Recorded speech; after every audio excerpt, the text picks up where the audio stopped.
She's sitting in the courtroom gallery watching him. Ted Bundy, the man who confessed to brutally murdering 30 young women, though the real number is probably over 100. He's on trial for his life. The evidence is overwhelming. Witness after witness describes the horror, the skull fractures, the bite marks. The bodies were dumped like garbage. And she's writing him love letters, not just her. Hundreds of women, marriage proposals, declarations of eternal devotion. Some are offering to bear his children. When the judge sentences Bundy to death by electrocution, women in the courtroom scream and cry, not in relief, but in anguish. One woman will eventually marry him in the courtroom during his murder trial. Another will smuggle his sperm out of prison and get artificially inseminated with a serial killer's child. But here's the detail I'm holding back. The psychological mechanism that drives this obsession isn't what you think. It's not stupidity. It's not low self-esteem. It's something far more disturbing, something hardwired into human psychology that affects more women than you'd ever imagine. Stay with me, because what you're about to learn will make you question everything you thought you knew about attraction, love, and the darkest corners of human desire. Before we dive into one of the most disturbing phenomena in psychology, I need you to do something.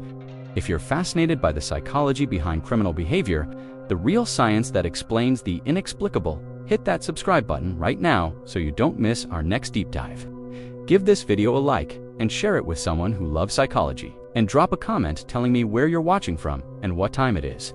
I absolutely love knowing how far these stories travel around the world. Now, let's unlock the dark psychology of hybristophilia. Let's start with the fundamentals. What exactly is hybristophilia, and why does it happen? Hybristophilia comes from the Greek words hybritzein, meaning to commit an outrage against someone, and philia, meaning love. It's defined as a sexual attraction to people who have committed serious crimes, particularly violent crimes like murder, rape, and assault. In its most extreme form, it's an attraction specifically to serial killers, mass murderers, and other violent offenders. And before you dismiss this as something that affects a tiny handful of mentally ill women, let me give you the numbers that will shock you. When Richard Ramirez, the Night Stalker, who brutally murdered at least 13 people, was on trial in 1985, he received thousands of love letters. Women packed the courtroom every single day just to see him.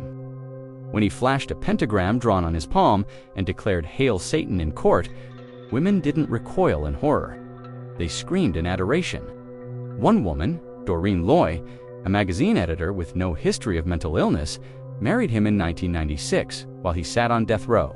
She said, "He's kind, he's funny, he's charming. I think he's a really great person."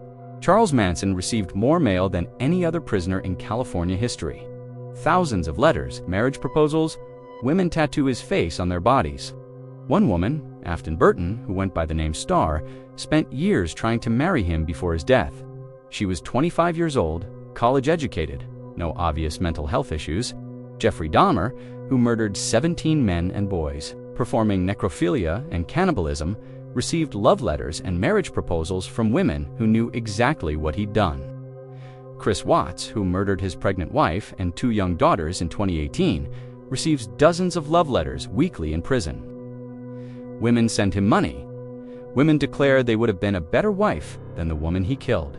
Even female serial killers get this treatment. Eileen Wuornos, who killed 7 men, received marriage proposals from men while on death row. This isn't a fringe phenomenon. Researchers estimate that thousands of women actively pursue relationships with incarcerated killers, and millions more experience milder forms of this attraction. Finding themselves inexplicably drawn to bad boys, dangerous men, or criminals, even when they consciously know it's irrational and destructive. Dr. Catherine Ramsland, a professor of forensic psychology who has studied this phenomenon extensively, divides hybristophiles into 2 categories. First, there are passive hybristophiles. These women are attracted to criminals and may write to them or follow their cases obsessively. But they don't actually want to be with them if they were free. The fantasy is safe because the killer is locked away. They can experience the thrill of the dangerous attraction without actual risk. The prison bars are part of the appeal. Second, there are aggressive hybristophiles. These women actively want to be in a relationship with the criminal. They pursue contact, they attend trials, they marry these men in prison, and sometimes even help them with their crimes. Karla Homolka helped her husband Paul Bernardo rape and murder teenage girls, including her own sister. She was sexually attracted to his violence. But here's what makes this truly unsettling. Many of these women are not mentally ill in any clinical sense. They're not unintelligent. They're nurses, teachers, lawyers, journalists, women from all educational and socioeconomic backgrounds. Some have successful careers, some have children. From the outside, they appear completely normal. So what's happening in their psychology that drives this attraction? The first factor is the celebrity effect. Serial killers, particularly in high-profile cases, become celebrities. They're on the news constantly. Books are written about them. Documentaries are made. They become famous, and fame itself is attractive to many people. These women aren't attracted to violence. They're attracted to notoriety. They want to be close to someone important, someone who made history, even if that history is horrific. The second factor is the savior complex. Many of these women genuinely believe they can fix the killer. They think everyone else sees a monster, but I see the real person underneath. I see the wounded child. I can heal him with my love. This gives them a sense of purpose, of being special. If you're the one woman who can redeem a serial killer, doesn't that make you extraordinary? The third factor is power dynamics and control. Paradoxically, being in a relationship with an incarcerated killer gives these women enormous control. He can't cheat, he's in a cell. He can't leave, he's locked up for life. He can't abuse them physically. There are guards and walls between them. They get all the emotional intensity of a relationship, with none of the normal relationship risks. They control when they visit, when they write, when they engage. The most dangerous man in the world is completely under their control. The fourth factor is guaranteed exclusivity. These women often describe feeling like they're in competition with hundreds of other women for the killer's attention. When they win and the killer chooses them, writes back to them, and agrees to marry them, they feel a sense of triumph. They beat hundreds of other women. They're special. They're chosen. But there's a deeper, darker truth beneath all of these factors, and it's rooted in evolutionary psychology and trauma bonding. Let's go deeper. Now we need to talk about the uncomfortable biological and psychological mechanisms that make hybristophilia possible, because this isn't just about individual pathology, it's about universal human psychology gone wrong. Let's start with evolutionary psychology. Throughout human evolution, women faced a fundamental survival challenge, selecting mates who could provide protection and resources. In ancestral environments, the most dangerous men, the warriors, the hunters, the ones willing to kill, were often the most successful at protecting their families and acquiring resources. There's a dark evolutionary logic to being attracted to dangerous men. A man who inspires fear in others is less likely to have his family attacked. A man who's willing to commit violence can defend his offspring. A man who's ruthless can acquire more resources. In ancestral environments, choosing the nice guy might have meant choosing starvation and vulnerability. This doesn't mean women are consciously attracted to violence, but it does mean that certain traits associated with dangerous men, confidence, fearlessness, dominance, status, immunity to social judgment, can trigger attraction responses that evolved for different contexts. Serial killers often display these traits in extreme forms. They're supremely confident, they're completely fearless. They dominate environments. They don't care what society thinks. To a brain still running on ancestral programming, these are attractive traits, even when they're attached to monstrous behavior. Dr. David Buss, an evolutionary psychologist, has studied this extensively. He's found that women consistently rate confidence, social dominance, and fearlessness as attractive traits in potential mates. Serial killers display these traits in abundance. The problem is that in ancestral environments, these traits were usually paired with protective behavior toward in-group members. Serial killers have the dangerous traits without the protective instincts. But evolution only explains part of the picture. The other part is trauma.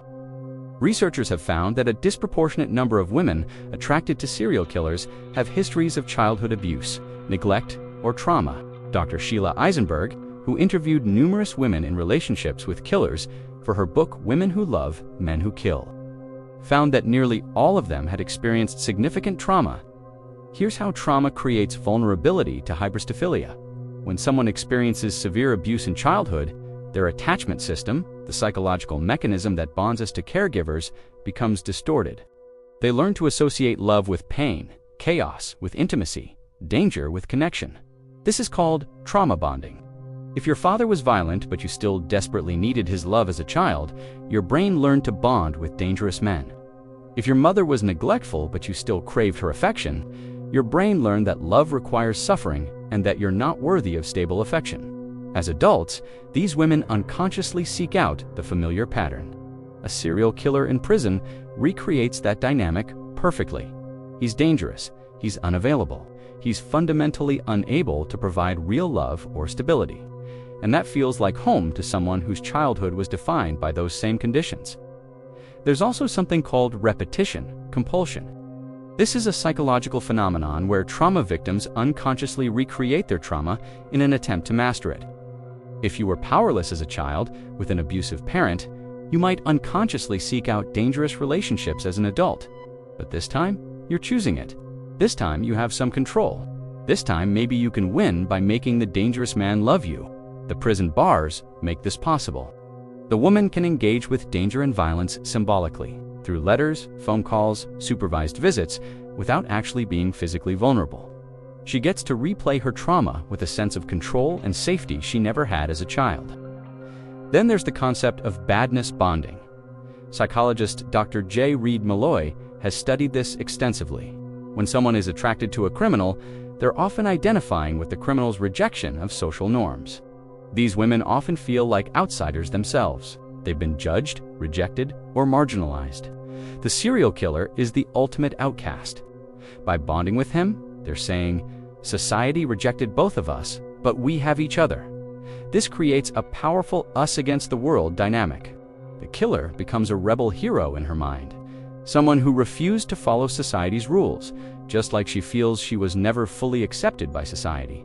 She reframes his violence as strength, his cruelty as honesty, his crimes as a rejection of hypocritical social norms. There's also a phenomenon called cognitive dissonance reduction. Once a woman has invested time, emotion, and identity into loving a serial killer, her brain needs to justify that choice. She can't admit she's attracted to a monster that would make her monstrous too. So her brain rewrites the narrative. He's misunderstood. He's not really that bad. The victims deserved it. The evidence was fabricated. The media lied. His childhood abuse explains everything. The more she invests, the more her brain needs to justify the investment. This creates a psychological trap. Admitting she's wrong would mean admitting she wasted years of her life loving a monster. So instead, her brain doubles down. She becomes more convinced of his innocence or redeemability, but here is the most disturbing part. Research shows that women in relationships with violent criminals often experience biochemical changes similar to drug addiction. The relationship triggers dopamine, oxytocin, and adrenaline in patterns that create dependency. The danger creates excitement, adrenaline. The rare moments of connection create powerful bonding, oxytocin. The unpredictability creates a variable reward schedule that's highly addictive, dopamine. It's the same neurochemical pattern that makes gambling addictive. You don't know when the next reward, a letter, a phone call, a kind word will come, so your brain stays hooked in anticipation. Neuroscientist Dr. Lucy Brown has found that romantic love activates the same brain regions as cocaine addiction. Now imagine that romantic love is directed at someone dangerous and unavailable. The craving intensifies, the obsession deepens, the addiction becomes all-consuming. This is why these women often can't just walk away, even when everyone around them is begging them to. They're not stupid, they're not weak. They're neurochemically addicted to a toxic relationship that exploits every vulnerability in human psychology. Now, let's look at specific cases that illustrate just how extreme this phenomenon can become, and what happens when these women actually get what they thought they wanted. Let's start with Carol Ann Boone and Ted Bundy. Carol met Bundy while working with him at the Washington State Department of Emergency Services in 1974. At the time, Bundy was already an active serial killer, though no one knew it yet. Carol was immediately attracted to him. She described him as warm, witty, and charming. When Bundy was arrested and put on trial for murder, Carol didn't distance herself. She became obsessed. She testified as a character witness on his behalf, insisting he could never hurt anyone. She wrote to him daily. She visited constantly, And then, during his murder trial in Florida in 1980, she married him. Florida law had a bizarre loophole, a declaration of marriage in court before a judge made the marriage legally valid. So while Bundy was on trial for brutally murdering multiple young women, he proposed to Carol in the courtroom, and she accepted. They were legally married during his murder trial. Carol went on to conceive and bear his child. To this day, it's unclear exactly how she managed to get pregnant while he was on death row with no conjugal visits allowed. She either bribed guards or used creative methods during regular visits. She wanted his baby desperately enough to break laws and risk everything. But here's what the fantasy never accounts for. Carol eventually left him. After years of marriage, reality began penetrating the delusion. Bundy continued to be manipulative, controlling, and cruel, even from behind bars. When he finally confessed to his crimes in detail before his execution, describing how he murdered women and girls, even Carol couldn't sustain the fantasy anymore. She divorced him and disappeared with their daughter. The dream died when confronted with reality. Then there's Doreen Loye and Richard Ramirez. Doreen was a 41-year-old magazine editor, educated, successful, with no criminal history or obvious mental illness. She saw Ramirez's mugshot on television in 1985 and was instantly attracted. She said she could see that he had beautiful eyes and a nice smile. This man had broken into homes in the middle of the night. He'd raped women in front of their husbands. He'd murdered children. He'd carved pentagrams into victims' bodies. He worshipped Satan openly. Doreen wrote him 75 letters before he responded. When he finally wrote back, she was ecstatic. She visited him for 4 years before he agreed to marry her. She fought legal battles to make the marriage happen. In 1996, they married in California's San Quentin State Prison. Doreen defended him constantly. She claimed he was innocent. She blamed the police. She said the evidence was fabricated. She told journalists, "He's kind, he's funny, he's charming. I think he's a really great person. He's my best friend. He's my buddy." But after Ramirez died in 2013, Doreen's family revealed that she'd eventually stopped visiting him in the years before his death. Why? Because even she couldn't maintain the delusion indefinitely. The reality of who he was, even filtered through prison visits, eventually became undeniable. Now, let's talk about a case that's still active, Chris Watts. In 2018, Watts murdered his pregnant wife, Shanann, and their 2 young daughters, Bella 4 and Celeste 3. He strangled his wife, then smothered his little girls and disposed of their bodies in oil tanks at his worksite. The case was horrifying. A seemingly normal family man who annihilated his entire family to be with his mistress. Watts is currently serving life in prison without possibility of parole. And he receives dozens of love letters every single week. Women send him money for his commissary account. Women declare their love. Women say they would have been a better wife than Shanann, the woman he murdered. Some blame Shanann for the murders, saying she must have been a bad wife to drive him to it. One woman, Anna Novak, admitted on camera that she's in love with Watts. She's never met him, but sends him letters constantly. She says she understands him. She says everyone misjudged him. The psychology here is particularly disturbing because the victims were children. Yet these women have found ways to rationalize even child murder. Some claim he didn't really do it. Some claim it was an accident. Some claim the wife deserved it, and the children were collateral damage. This is cognitive dissonance in its most extreme form. The brain will twist reality into pretzels to justify what it wants to feel. But what about the women who actually helped killers commit their crimes? This is where Hybristophilia becomes not just disturbing, but actively dangerous. Karla Homolka is the most infamous example. She met Paul Bernardo in 1987. She was attracted to his dominant, aggressive personality. When she discovered he was a serial rapist, he'd attacked multiple women before they met. She didn't leave, she helped him. Together, they raped and murdered 3 teenage girls, including Karla's own 15-year-old sister, Tammy. Karla drugged her sister with animal tranquilizers so Bernardo could rape her. Tammy died from the drugs and sexual assault. Karla and Bernardo then raped and murdered 2 more teenage girls. Karla wasn't forced to participate. She was sexually aroused by the violence. She was an active, enthusiastic participant. This is aggressive hybristophilia taken to its ultimate extreme, not just loving a killer, but becoming one. When they were eventually caught, Karla made a deal with prosecutors, claiming she was a victim of Bernardo's abuse. She served only 12 years in prison. She's now free, living under a new name, and has remarried and had children. This is what the most extreme form of hybristophilia looks like, becoming complicit in the violence itself. The final case I want to discuss is perhaps the most psychologically revealing. Jodi Arias. Arias murdered her ex-boyfriend, Travis Alexander, in 2008, stabbing him 27 times, slitting his throat, and shooting him in the head. During her trial, something remarkable happened. She received thousands of letters from men declaring their love for her. One man, William Cody, got her name tattooed on his body and declared he wanted to marry her. Multiple men sent her money. One man sold his car to donate funds to her defense. This proves that hybristophilia isn't just a female phenomenon. Men do it too. The difference is that society judges female hybristophiles more harshly because it violates gender stereotypes about women being more moral or empathetic.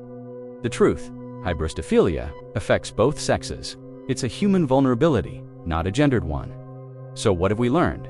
Hybristophilia isn't about stupidity or mental illness. It's about evolutionary psychology, trauma, addiction, and the darkest vulnerabilities in human attachment. It's about brains that learned the wrong lessons in childhood. It's about women trying to master trauma by recreating it with prison bars in between. It's about cognitive dissonance that rewrites reality to protect the ego. It's about biochemical addiction to toxic relationships. And here's the scariest part. The mechanisms that drive hybristophilia, attraction to confidence, desire to save someone, cognitive dissonance, trauma bonding, exist on a spectrum. Most people have experienced milder versions of these same patterns, staying with a partner who mistreats you, being attracted to bad boys, ignoring red flags because you've already invested so much. Hybristophilia is just the extreme end of universal human psychological vulnerabilities. But there's more to this story, because we haven't answered the most disturbing question of all. What about the killers themselves? Why do they engage with these women? What do they get out of these relationships? And how do they manipulate these women so effectively? That's exactly what we're covering in the next video. The psychology of manipulation from the killer's perspective. How they choose their victims outside prison and their admirers inside. How they exploit vulnerability. How they create obsession.